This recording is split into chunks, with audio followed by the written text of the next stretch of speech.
Welcome to What Healthy Couples Know That You Don't, a podcast dedicated to helping you create the relationship you truly want. Unlocking connection, moving beyond patterns for healthier relationships. Every couple brings unique dynamics to their relationship, often shaped by past experiences, communication styles, or individual attachment patterns.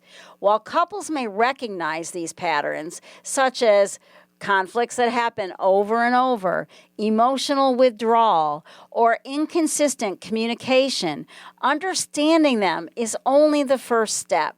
Gaining insight into why these patterns exist is crucial, but it's essential to move beyond mere awareness to affect real change in interactions. Couples who connect on a deeper level can access tools that lead to a healthier relationship. For couples, making changes in real time is about allowing awareness to translate into action, not an easy thing. This transition requires an intentional commitment to actively engage with one another during moments of conflict and misunderstandings. For instance, when faced with a disagreement, instead of falling back into old habits such as defensiveness or avoidance, couples can practice new tools to try open dialogue, really listening to a different point of view and sharing more by being vulnerable. For couples, making changes in real time is about allowing awareness and new ideas to translate into action. For instance, when faced with a disagreement, instead of falling back into old habits, such as defensiveness or avoidance, couples can practice new strategies that promote honest dialogue and emotional vulnerability. Today's guest to help us improve our connections as a couple is Yossi Amram. He is a licensed clinical psychologist, a CEO leadership coach, and a best-selling and award-winning author. With engineering degrees from MIT and an MBA from Harvard, no slouch in the educational department, and a PhD in psychology from Sophia University. He is a pioneering researcher in the field of spiritual intelligence, whose work has garnered over 1,000 citations. He is the author of Spiritually Intelligent Leadership, How to Inspire by Being Inspired. Yossi is committed to awakening greater spiritual intelligence in himself and the world. Yossi is also the founder of several nonprofits, including TrueMasculinity.org, Engendering-Love.org, and AwakeningSI.org. Thanks for joining me today. Thank you, Rhoda. I'm delighted to be here with you. And I hope I'm pronouncing your name correctly, Rhoda. Rhoda. Rhoda, That's okay. Yes. It's an old-fashioned name that's gotten lost in the universe. So one of my favorite quotes is from David Schnark, and he says, relationships are a people-growing machine. I really appreciate your focus on using the relationship itself as a space for growth. Would you talk about that for my audience, please? Yeah, well, I'll just say that in my mind, relationship is the highest form of spiritual practice. And I speak, and hopefully someday I'll have a book about spiritually intelligent relationship and how we can use the relationship to cultivate these spiritual intelligence qualities that are so important. Things like presence and trust and compassion and gratitude and forgiveness, compassion, humility, integrity. And so all of that can come into play in the relationship. And it's kind of like we get on the horse, we fall off the horse, we go through a moment of connection, and then there's misconnection, there's attunement and then misattunement, there's a rapture, and then we have to repair, we do a do-over, forgive me, what did I miss? So, and in doing that, we have to practice being egoless. and not focus on being right and like proving the other person right, but like expand our egoic sense of self from a separate individual I uh, to a we, where your happiness is important to as much as mine. So it expands our sense of self. So in all those senses, the relationship is a great spiritual practice to cultivate these qualities that make us more human beings, better human beings that have been talked about and celebrated for thousands of years across all the traditions that speak about, a life of service and purpose and gratitude, humility and trust and so on. And now the field of positive psychology highlights those same qualities that came through in my research. So yeah, the relationship, if we have that intention, is a great crucible. I think is what Schnarch talked about it for healing and growth. Yes. And it really is about trying to be a better person, that you really want to be your best self for the world and for your partner and for yourself. All of that, right? For sure, yeah. So we want to actualize our potential. We want to actualize our life force, energy, our spirit. And when we do that, and connect and root in our spirit essence, our essential self, from that place, it's easier to connect because our partner and other people in our life share in that same spirit, that same life force energy. And when we connect to that, these qualities start to manifest naturally. You did a study with 100 couples looking at how attachment factors, emotional and spiritual intelligence factors contributed to relational satisfaction. Would you tell us more about that? Yeah, no, this was like me carrying this work. As you said, my goal is to awaken greater spiritual intelligence in myself and the world. And I started with the domain of leadership, where I coach leaders and CEOs, but I also work with couples. And I thought, oh, these same qualities that make us great leaders, like integrity and humility and gratitude, etc., make us better partners. So let's see if the spiritual intelligence, how it plays off in relationships. So we recruited 100 couples. 50 of them were heterosexual, 50 of them were same sex, 25 lesbian women, and 25 gay men. And we each person assessed their own. For each question, they assessed themselves and their perception of the partner. So we got a lot of data, and then we looked at satisfaction among those couples. And they were all couples that have been together for 4 or more years. So we were looking at people that were kind of beyond the just falling in love stage, but that were in a longer term relationships, and looked at their sex frequency, whether they had children or not. So we had a lot of data, and then we analyzed it to see what explained their relational satisfaction. And we found that, as you might expect, all these factors, attachment, security, emotional intelligence, and spiritual intelligence, are associated with relational satisfaction. Now, what was interesting was that the more developed people were higher in emotional intelligence and spiritual intelligence, the less significant the attachment security or insecurity became. And when you think about it, that kind of makes sense, because if I'm emotionally intelligent, I have high spiritual intelligence, the coming and going of my partner that can trigger me, my abandonment, my engulfment fears, and all the things that are going to come up, usually in a attachment kind of dance, I'm more capable, I'm more resourced. I have greater emotional intelligence. I can regulate my emotions. I have spiritual intelligence that also helps me regulate my emotions. And then I start to see these difficulties, these triggers, as opportunities to turn inward and heal myself. And then we start to connect at a deeper level of spirit and being, not just at the personality. So my satisfaction is less driven by that attachment dance that makes it so difficult for so many couples. So, how do people go about improving their emotional intelligence, spiritual intelligence, and attachment security? Okay.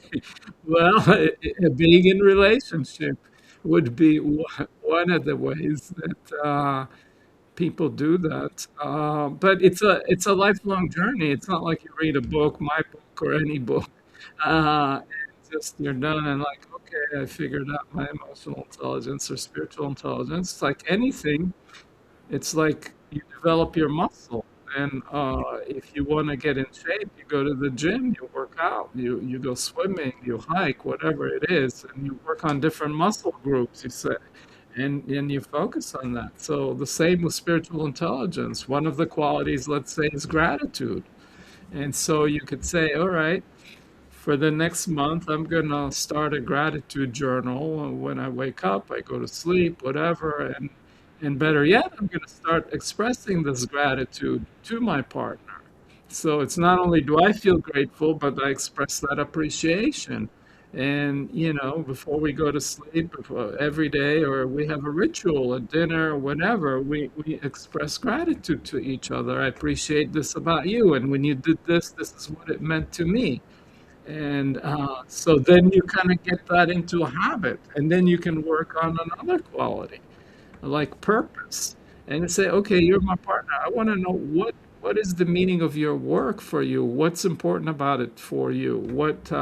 And then I could start to understand your sense of purpose and calling in the world. So we get to know each other and support each other's sense of purpose and calling. So you could take, there are 22 qualities in spiritual intelligence. I'm not going to go through all of them, nor do I remember them, but I'm just giving you a sense of how that works. I was thinking that humility, one of the ways that might be helpful with that is instead of pointing your finger at somebody else, to stop and think, as AA people say, the three fingers are pointing back at you, and being able to kind of think, what is it your contribution? I think there's something about that self-awareness that feeds humility, and I don't think we talk about it enough. I think we really get, I don't know, there just seems like there's so much in our culture right now about making a lot of money and having power and all of those capitalistic things that I just kind of want to play the other side a little bit. Yeah, sure. And that humility is super important. And it's kind of in spiritual intelligence, one of the qualities I talk about is egolessness, which is, yeah, but then we have to understand what the ego's there and what's it coming from, and it's usually defending something, often shame, and we can talk about shame some more, that's hiding, and we feel deficient in some way, unlovable, not enough. So then we're trying to prove to ourselves and others that we're good, that we're deserving of love, and then that's kind of our persona. And we start to measure ourselves by how much money we have, how many likes we have on social media, whatever it is that boosts our sense of self, that gives us a sense of worth. So when we lack that inherent worth, that's when we go into that defended ego shell. And it's a killer of intimacy. And it gets into fights like, you were wrong. No, that's not. I didn't say that. It was your fault, my fault, your fault, which moves us more into separation as opposed to, you're my partner. My happiness depends on your happiness. And, I can't be in a relationship if my partner and happy if my partner is unhappy. So when we're secure, we could be egoless, we could be humble. Now, people think that humility is in conflict with confidence. I don't think that's true. That's you could be confident, you have your sense of self-esteem, and you don't need to prove yourself. So you can be humble and own your mistakes and Like a quiet dignity, as yeah, opposed to needing the more outside flash, so to speak. yeah, I think that's a great way of talking about it. That when you have that inherent dignity, then there isn't that insecurity that has to defend itself all the time. Yeah, I think a lot about insecurities and how they push us into not being our best self, and there is something about understanding your insecurities so that you can own them and then grow. But if you don't own them, it can't happen, right? Yeah. So you have to own them, number one.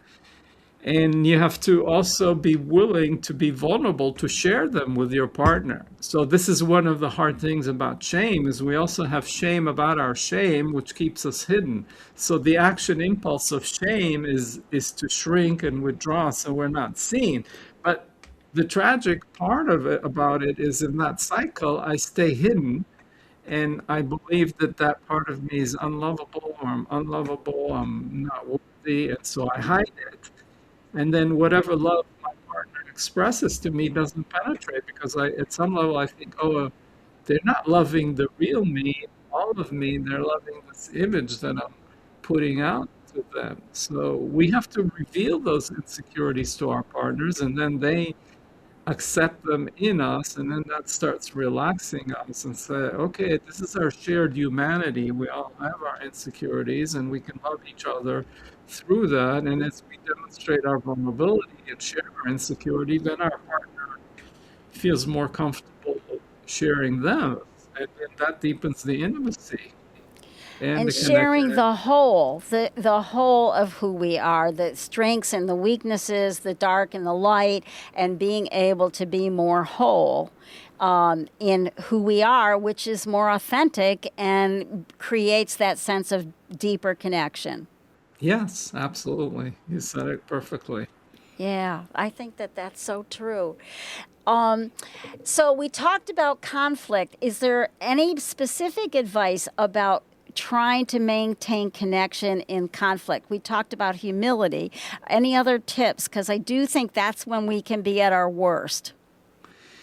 Yeah, well, first of all, I'll say a few things. One is we tend to think that conflict is bad, but I want to say that conflict in and of itself is not bad. A relationship without conflict means that what it is what is weird. Yeah. Well, it's not real. If we're just avoiding conflict, we're not expressing the ways of our disappointments or what we need and etc. And there isn't that friction,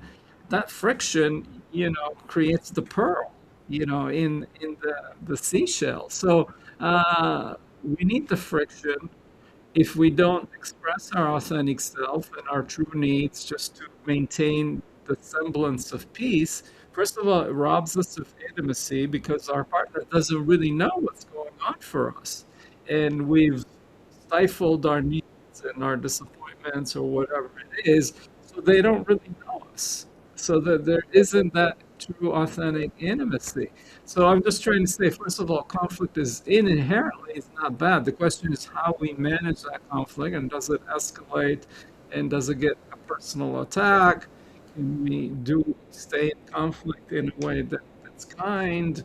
Um, but that's hard for most of us, me included. And so, but what are some of the tips that you say? So, um, I think for authentic connection, whether it's in conflict or anything, we have to be connected on both ends. If there's going to be a rope between two poles, it has to be tied on one end before it can be tied to the other end. So if I'm in conflict or any conversation with you, I have to be connected to myself. I have to know what's my truth and rooted in that. But if I'm only doing that and holding my ground, then I become rigid. There's no connection. I'm just holding my position, etc.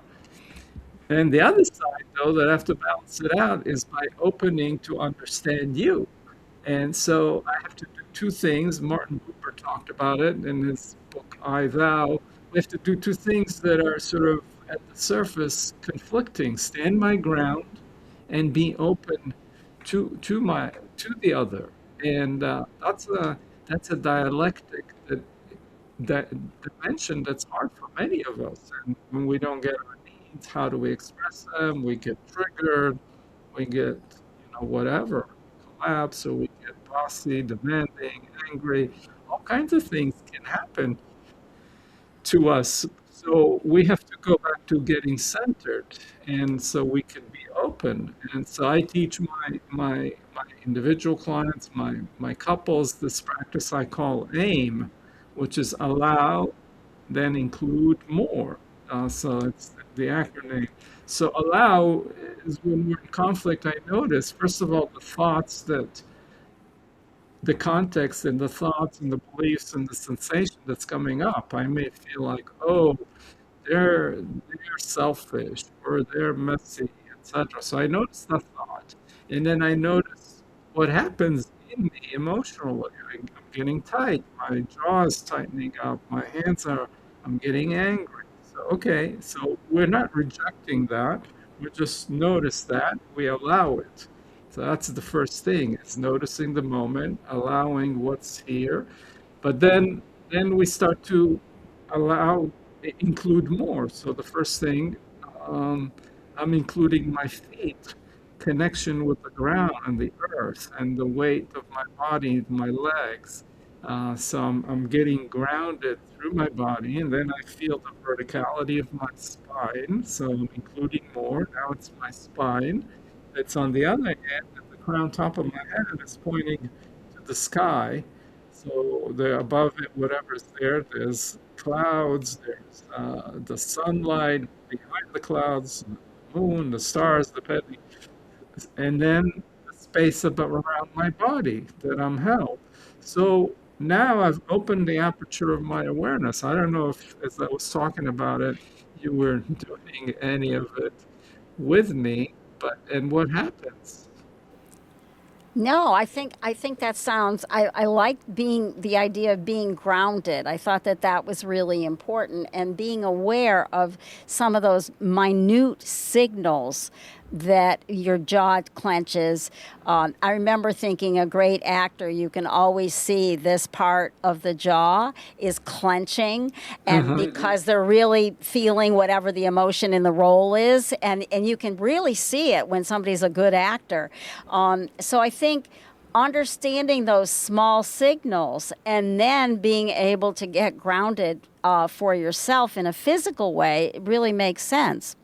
Yeah, no, for sure. And that starts to open up our aperture. So one of the issues we have is like, and it goes back to viewing the relationship as a spiritual practice, so to speak, is not rejecting anything. So not rejecting the thought or the sensation or the fact that I'm getting angry or triggered or whatever it is, but also not fixating on it and then losing myself in it and identifying like I am just the anger. When we lose ourselves, no, I can notice my anger, but I notice my feet and grounding. So that puts it in perspective and opens my aperture.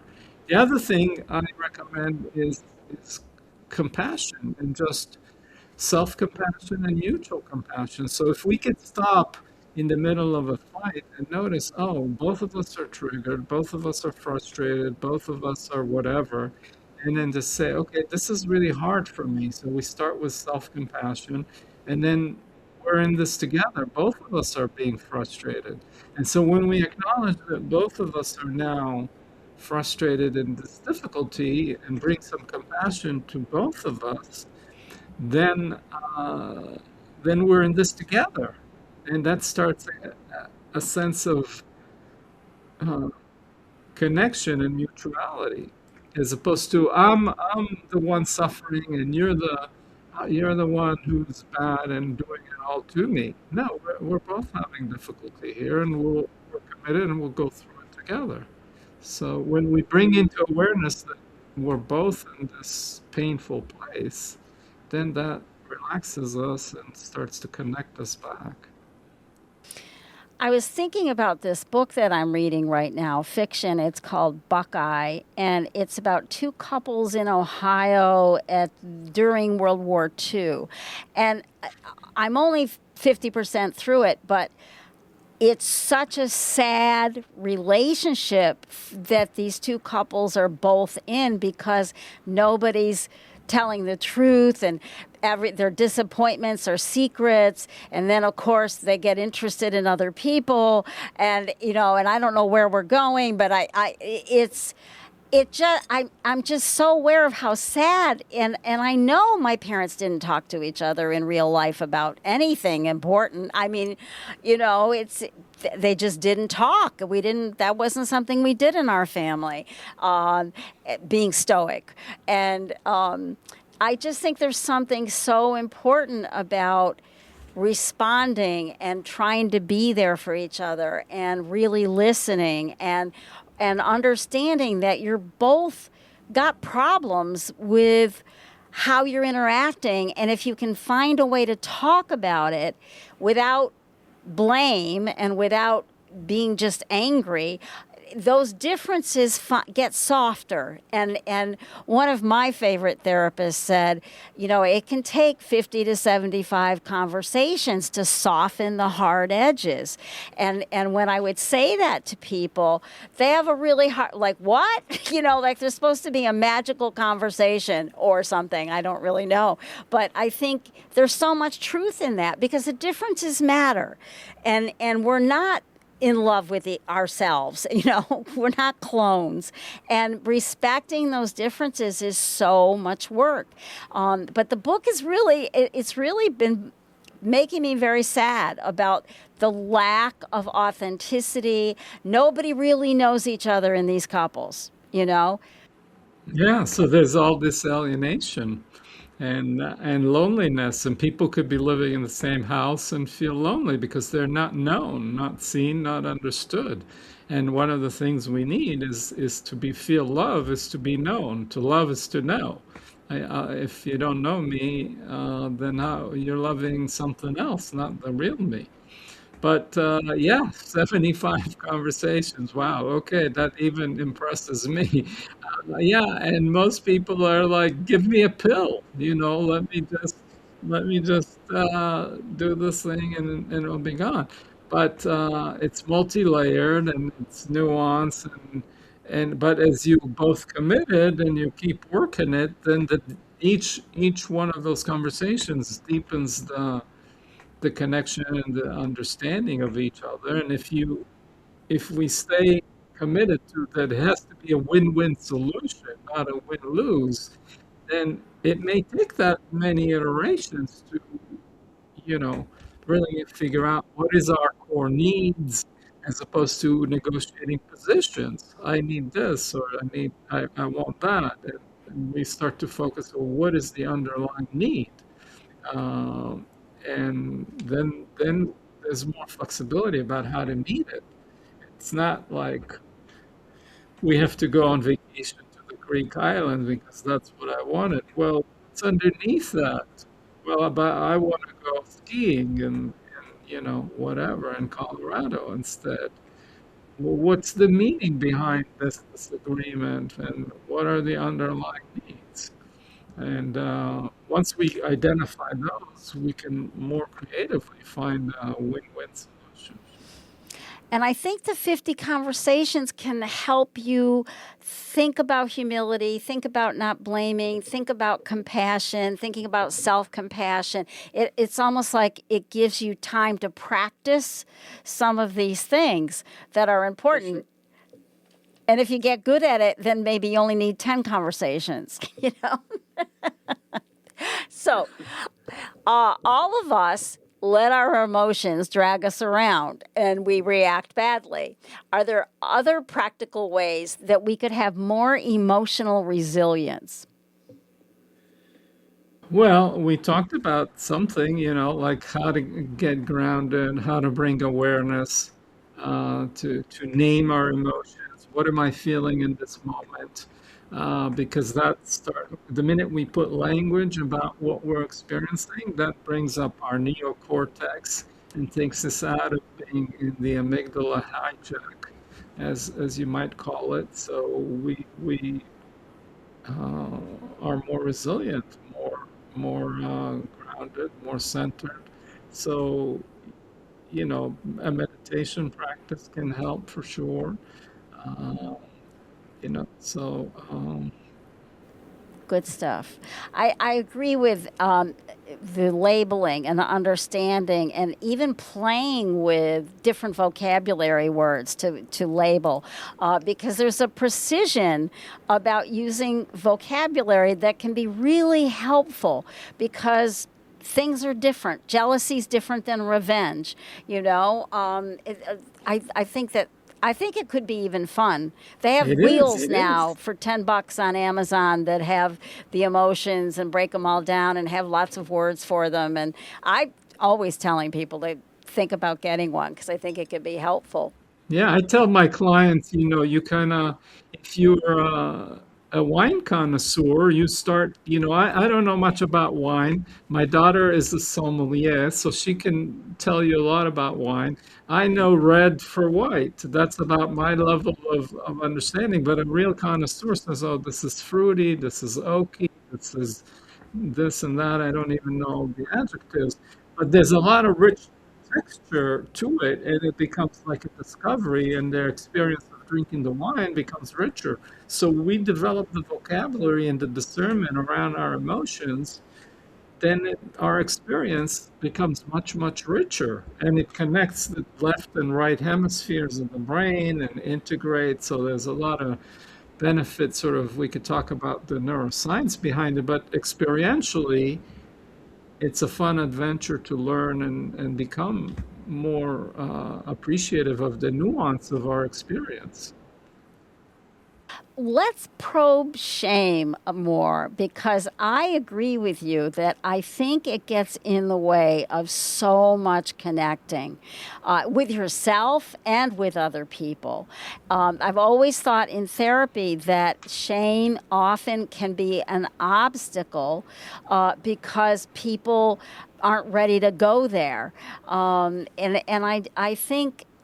I just think there's something so important about shame that we all need to understand, and it's something we all experience. Yeah, well, I think the tragic part about our human experience is that none of us get perfect holding, perfect mirroring, perfect love. There's always something, some reason, even the best intended parent, the most functioning, whatever.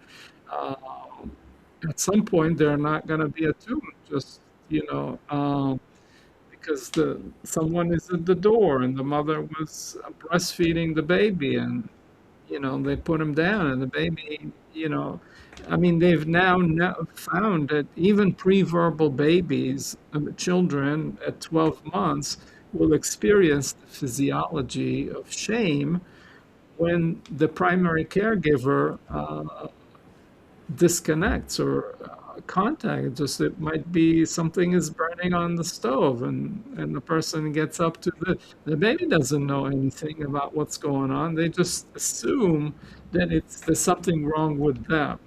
Something's wrong with me, which is why children that are given up for adoption from birth or feel this is a deep imprint, even if it's not conscious, that we weren't wanted. So that starts to feel like the problem was with us. Now, it's kind of interesting part of our psyche that we take the responsibility on ourselves and the blame, even when it wasn't ours. And the reason, in some way, it's empowering because if it was just the world or the universe or reality or God or whatever is an evil devil, then there's nothing we could do about it. But if the problem is with me, it gives me a sense of agency. So I can believe that, oh, I wasn't good enough. But when I grow up, I'm going to be a really good boy. I'm going to be a successful businessman. I'm going to be a successful doctor, whatever. Uh, then I'll be loved, and then I'll earn my so. But at the core of it, there's a sense of deficiency and lack, and that's why I didn't get the love I needed, and that's why I was left. So we carry that really deep imprint, or people that were sexually abused or molested. I mean, it's so tragic. we go into self-blame. We think that the reason that happened is there was something wrong with us, and then we don't talk about it, and we don't realize how frequent it is for, a lot more for women than for men, but it's also true, I believe, 1 in 6 men have been. So the shame keeps us hidden, and we can't speak about it. It reinforces the belief that that part of us is not acceptable, and that you know can't be released, can't be put out, and can be cleaned out of our psyche. So and then we have shame about our shame, particularly for men, because it's a sign of weakness. You're supposed to be confident, and that's our cultural image of what it means to be manly or masculine. So it just kind of, which is why most men have covert shame. They hide it, they defend against it. And then more often women will have overt shame. And, Terry Real does a lot of work and talks a lot about shame in relationship and overt shame versus covert shame, and how it becomes a block.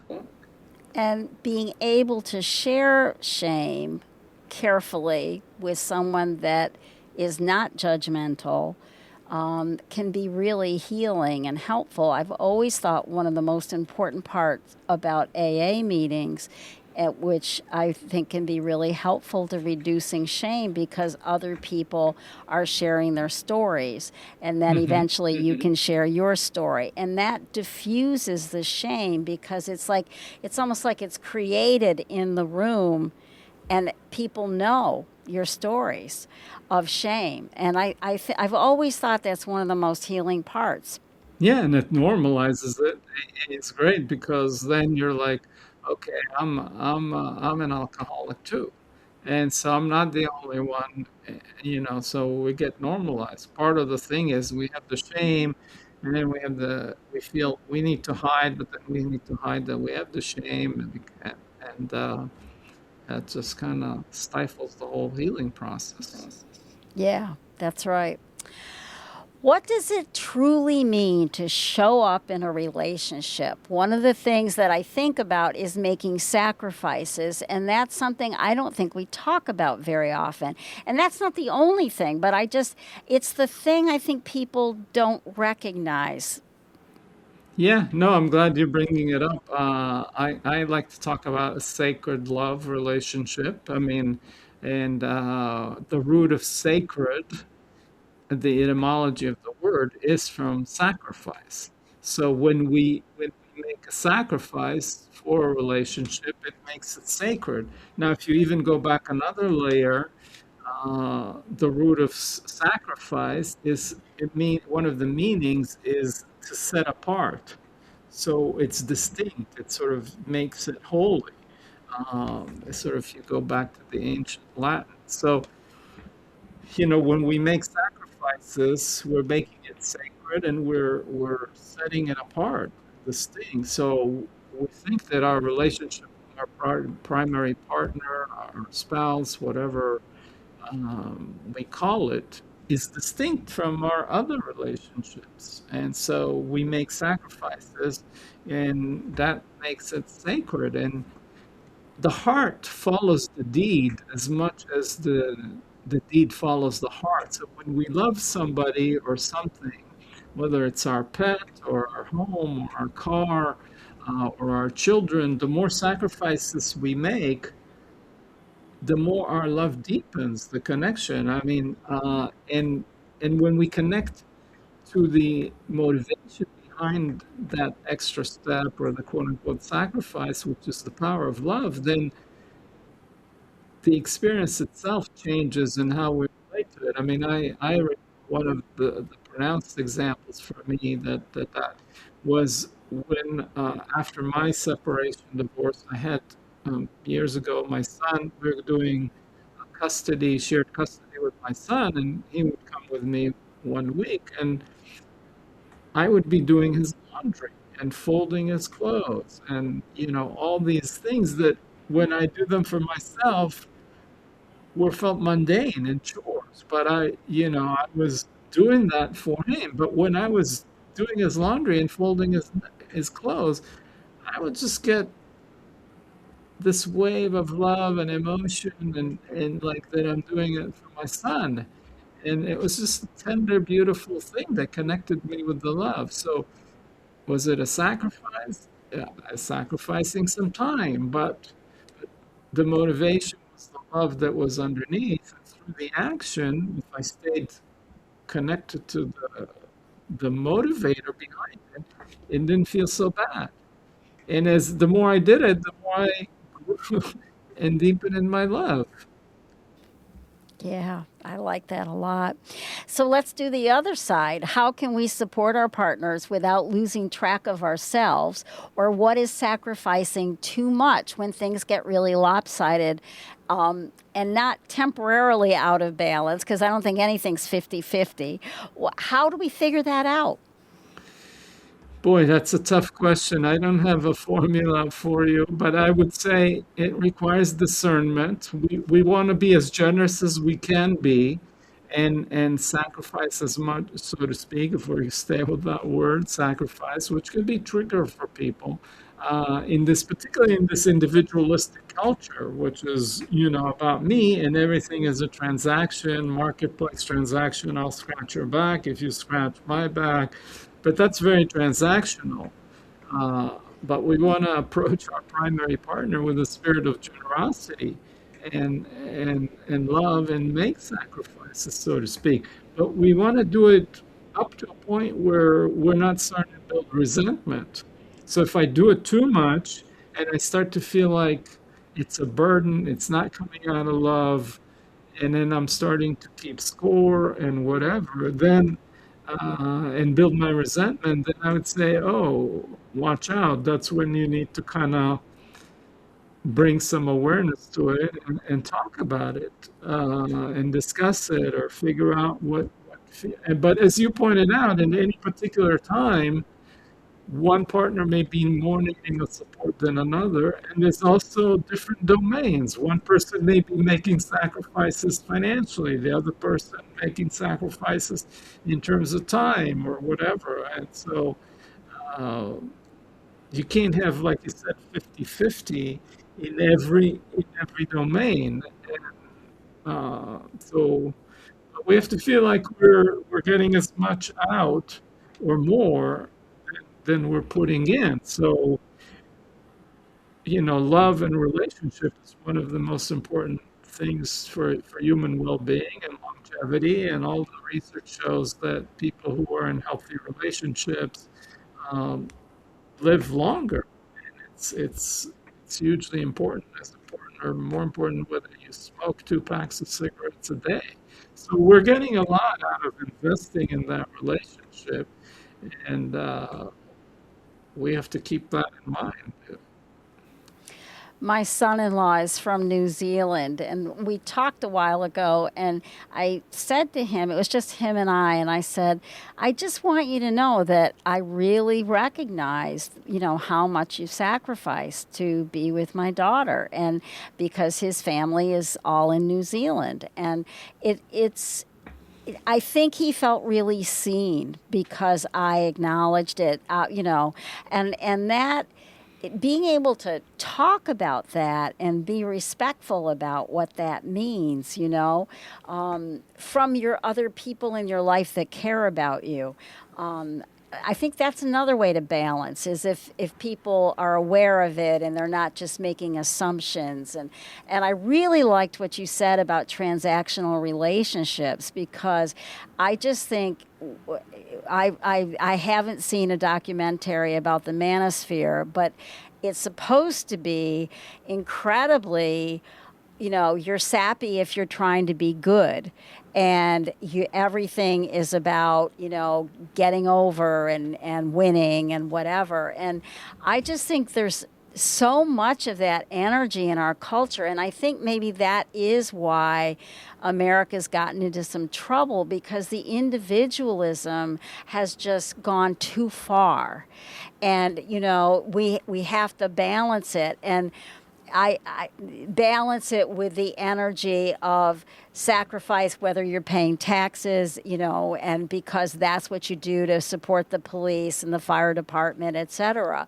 Um, and I just think that we've gotten lopsided in individualism, and so we don't think about it enough in relationships, sacrifice for somebody else, and making a choice about it. It's not a habit. It's not something that you just do. It's something that you choose to do because you want to out of love, and it but you're right that one of the symptoms of when it's too lopsided is when the resentments start piling up, or maybe the resentment is you want to be more acknowledged about it, as opposed to it's got to be different. The deal doesn't have to be different necessarily, but you want to be acknowledged for what you're doing, and maybe you need to be acknowledged more than once. Yeah, it'll be appreciated. Yeah. Because we don't want to be taken for granted. So that makes sense. But just curiously enough, this is kind of not may not interest the audience, but I will say that my daughter's fiance is from New Zealand. So so that's kind of fun tidbit. But yeah, I mean, individualism, just going back to your point, is needs to be balanced out. It's important. Our culture is all about personal freedom. I got to be free to be me, and yeah, that's important. I want to be free to be myself, my authentic self, and all of that. But the other side of it is we're in this together. So, it goes back to this in relationship. We have to be in this together. There's got to be a sense of we. There has to be unity, but then there has to be autonomy and sovereignty. So I don't lose myself. And it's this dance between merging, coming into the we-ness. We may make love or whatever, and also we feel like a one organism that has 8 limbs, etc. But then one of us has to go to the bathroom, or in the movies, they turn around and they get their cigarette. And so, we come apart and we have different needs. But then that fuels the longing to come back. As I can't miss you. Yeah, I can't miss you if you don't go away. If you won't go away, there's a song that, I won't miss you if you don't go away. But we need both. We need the connection, we need the intimacy, we need the union and the unity, and then we need our autonomy. But if we just focus, as you said, on the autonomy and the sovereignty and the freedom, then it's lopsided, and that's too much, and then the relationship won't survive, and neither party will be satisfied. What are tools we can use to sustain passion and connection over time? And particularly in the context of, I've just read a new study that said younger generations are not having sex. Yeah, well, I think that's a whole other big problem, with pornography and all kinds of issues that get into that. But in a committed, intimate relationship, long term, so to have physical intimacy, which is sometimes people use as a euphemism for the sex or love making. But if you're going to have physical intimacy, I think you want to have emotional intimacy and connect our genitals with our heart. Otherwise, it feels more like if I may be crass, like a one night stand. You make love, but then you wake up in the morning or right after, you feel alienated. Who's this person I just shared this intimate moment with? So that's not very satisfying. So we want to have the emotional closeness, which then translates into the physical closeness, and that naturally happens. So the more connected we are emotionally, the more the physical intimacy will follow. And in couples counseling, often relationships become sexless because one of the parties is harboring resentment or anger, and the anger hasn't been expressed or dealt with, and all of a sudden their sexual desire just is extinguished. So we have to process the emotional level, have the emotional intimacy, and then that that supports the physical intimacy. The other thing is, I would say, is that uh, that our sexuality is driven by beauty, and we find our partner beautiful, attractive, etc.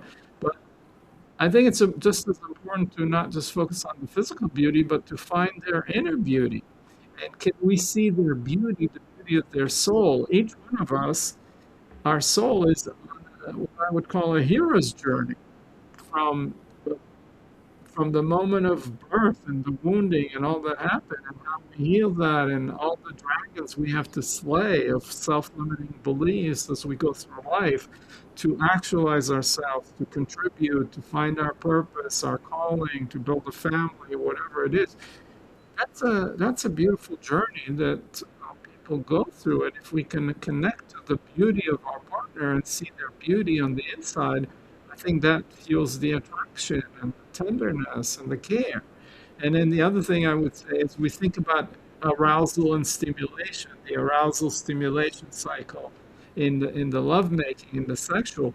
But can we find arousal and stimulation with our partner intellectually, or in the topics, or the conversations that we're having, or the vacations, the sense of adventure that we have together, how we play? All of that fuels our sense of aliveness and excitement and stimulation and arousal, which then more naturally flows into the lovemaking, because we're already aroused and stimulated and excited and enlivened by each other.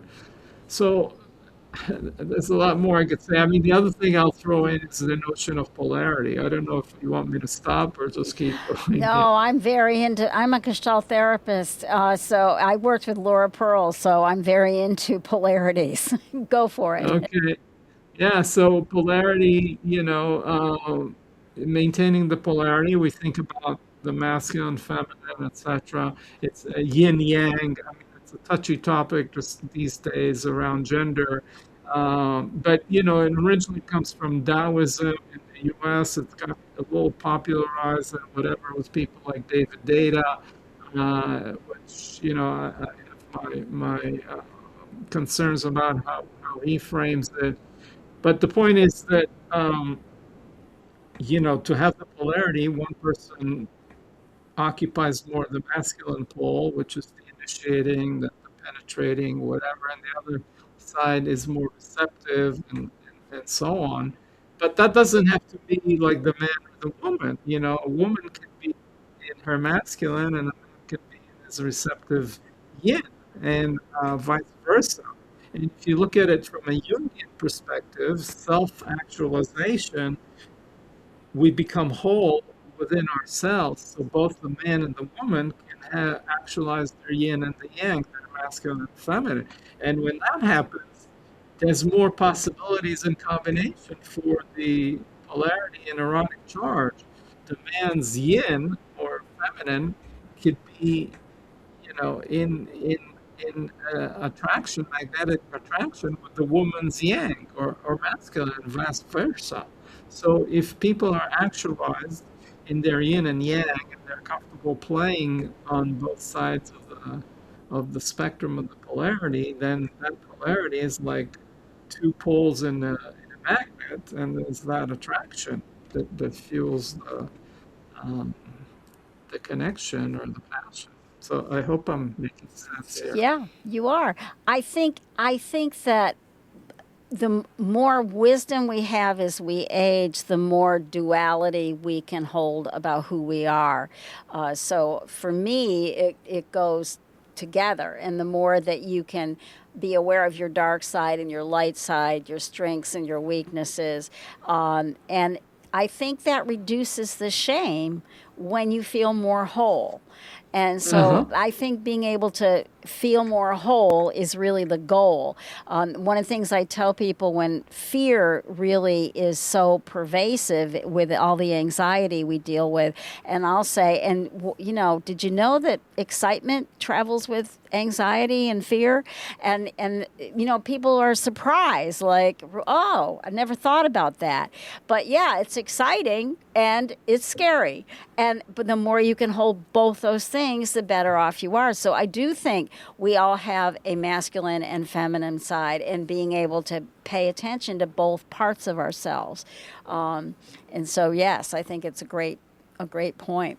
So, where can my audience reach you for more information and anything else you want them to know about you? About me, wow. Okay, you're giving me the rope to hang myself here. Enough rope. Well, they could find me with, if I can remember the spelling of my name, yossiamram.net is my kind of main website. From there, I have different projects. But if you can't remember that, how to spell that, maybe you can remember Awakening SI is one of my nonprofits. Awakening SI, one word, SI standing for spiritualintelligence.org. And from there, they can find me. I have free monthly events focusing on each quality of spiritual intelligence and so on. We also have a free assessment for couples, like I talked about in the study, so people can do that as a couple and get a report around their strengths and opportunities for improving their relationship. So, and then there's my book. You can find it anywhere. Spiritually Intelligent Leadership. It's a somewhat different topic, but a lot of the qualities and exercises are still applicable anywhere. And in a way, we're all leaders in our communities and our families. So those are just some ways. But yossiamram.net, my main website, and awakeningsi.org. Now that you have more tools to shift your interactions, it's time to put them into practice. Relationships are all about growth, so embrace the journey. Until next time, stay curious instead of critical. Go to my website, therapyideas.net, if you want to find out any more information. Thanks for listening. Thank you for listening to What Healthy Couples Know That You Don't. If you have enjoyed the show, please leave a rating and review on iTunes and help get the word out. To learn more or connect with Rhoda, visit therapyideas.net.